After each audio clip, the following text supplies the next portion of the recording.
Morning, y'all. I'm out with Blue and Lola, two of our boarded dogs, in for the March break week, and this morning I thought I would talk a little bit about the use of aversives in dog training, but more specifically stress in dog training. This is not going to be what you think. So let's talk real quick about what an aversive is. An aversive is something that the dog doesn't like, that we apply in dog training for a behavioral change, okay? So aversives include sound stimulus, right? Your pet corrector air cans, your old penny cans, maybe you yell at your dog as an aversive, right? Spray bottle, leash and collar correction, which is just a pop on the leash, right? But maybe your collar is a martingale, maybe you've got a prong collar so that the leash and collar correction is a bit firmer, right? E-collar stimulus. So all these things are a use of aversive, okay? When we're using an aversive in dog training, all we're trying to do is use the Blue, come here, sweetie. We're trying to use the lowest level of an aversive where the dog makes a behavioral change, right? So if I can give the dog a firm no and they stop the behavior, then there's no need for a leash and collar correction, right? But if I use a spray bottle on a dog and they friggin' laugh at me, then a spray bottle is not aversive to that dog, and there's no use in trying it anymore because it's not going to stop the behavior, right? An aversive should stop the behavior. And I recently read this study that I guess it was the SPCA or whatever in British Columbia produced, saying that peer positive dog training was the only way to train a dog. Now, I don't agree with that. If you follow my dog training style, then you know I don't agree with just peer positive. It has to be a big component of your dog training plan, but it just can't be the only thing. It just doesn't make sense, right? So basically, the author read through a ton of studies and then wrote her own sort of thesis based off of these studies. And she said that dogs that where an aversive was used, a correction of some kind, the dog showed some negative body language. And when only treats were used in dog training, dogs showed happy body language. And here's a kicker, right? This is my favorite part. She said that the study showed that dogs trained with only food rewards looked at their owners like 70% more. Are you trying to tell me that you think the dog's looking at the owners more because now they're enamored with the owners? Guys, come on. They're looking at the owners more because the owners are doling out treats. If there's a guy I don't like, and every morning I see this guy, and I'm like, he's a bit of a jerk, but he hands me $5 every morning, I'll tolerate that guy. It's not going to make me think he's less of a jerk, but I'll go, hey, this guy hooks me up with $5 every morning. Blue, hey. That's a little leash correction, right? Because she's losing focus, okay? So that's an aversive. It got her back on track, and it was just enough, right? That's the point. An aversive needs to be just enough, right? There's no need for me to give her a firm leash and collar correction because just the gentle one got her focus back on walking. So I agree.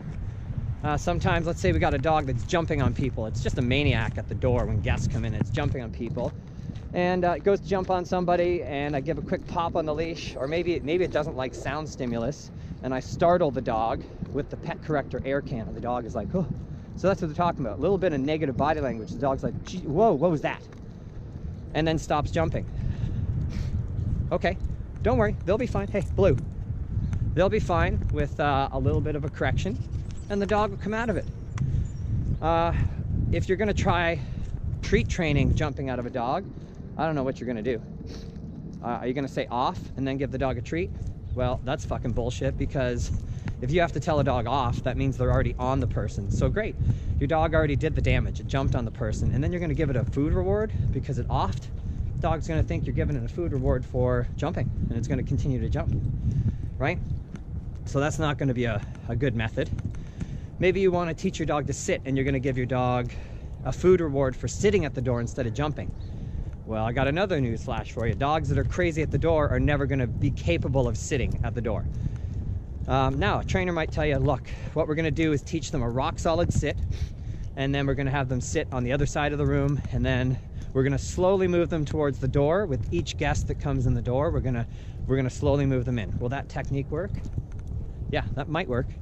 Now, that trainer's also going to tell you, hey, in just 3 months, you're going to have a dog that doesn't jump on people at the door. And it's going to be very there's going to be very low stress on the dog, so don't worry. Now here's the crux of this entire video. I know we're 5 minutes in and I'm just getting to my point. Nobody ever talks about the stress on the owners. Why is nobody talking about that? Why are we always talking about the stress on the dog? Make sure nobody stresses out the dog.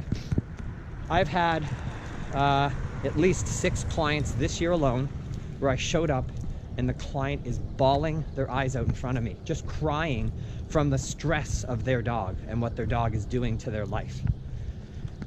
So if I told this client, don't worry, in just 3 months, we're gonna get rid of this problem that you're dealing with that's making you cry every day, do you think that owner's gonna keep the dog? No, they're not. They're not gonna live with that behavior for 3 more months. So great if it's very low stress on the dog, but what about the high stress on the owner? Does nobody care about dog owners, man? Why do we all like, yeah, I care about dogs too. Let me put this little thought experiment to you. If there's a human and a dog in danger, and I can only save one of them, and one of them is gonna perish. If anybody out there says they'd save the dog, you got a friggin' problem, man, seriously, right? Dogs are not humans.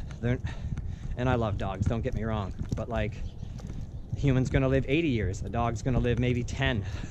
So if I have to save one of them, I'm gonna save the human. The human life is gonna be more important. So to me, in this relationship with a dog, the human's stress and well-being is more important, because if they're happy with their dog, they're gonna keep their dog, and it's gonna be a happier relationship, okay? So anyway, that's my take on using aversives in dog training.